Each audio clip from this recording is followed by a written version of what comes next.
നീലാംബുജങ്ങൾ വിടർന്നു നീലായ വൃന്ദായ ദാക്ഷിണ്യത്തേവി. ആമീസ് വേൾഡിലേക്ക് ഏവർക്കും സ്വാഗതം.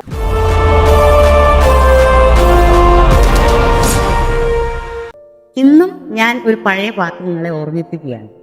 സത്യവാൻ സാവിത്രി എന്ന ചിത്രത്തിലെ ഈ ഗാനത്തിൽ അഭിനയിച്ചിരിക്കുന്നത് കമലഹാസനും ശ്രീദേവിയുമാണ്. കമലഹാസനും ശ്രീദേവിയും ഇണക്കുരുവികളെ പോലെ അഭിനയിച്ചിട്ടുള്ള ഈ ചിത്രം ഏവരും കണ്ടിട്ടുണ്ടാവും. ഈ പാട്ട് പാടിയിരിക്കുന്ന ദാസേട്ടൻ. എന്റെ അടുത്ത സുഹൃത്തും ഗുരുനാഥനുമായ ശ്രീകുമാരൻ തമ്പിസാറാണ് ഗാനരചന നിർവഹിച്ചിട്ടുള്ളത്. ദേവരാജൻ സംഗീതം പകർന്നിരിക്കുന്നു.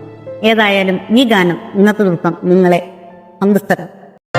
നീലാംബുജങ്ങൾ വിടർന്നു നീലാരവിന്ദായ ദാക്ഷിയെ തേടി നീലാംബുജങ്ങൾ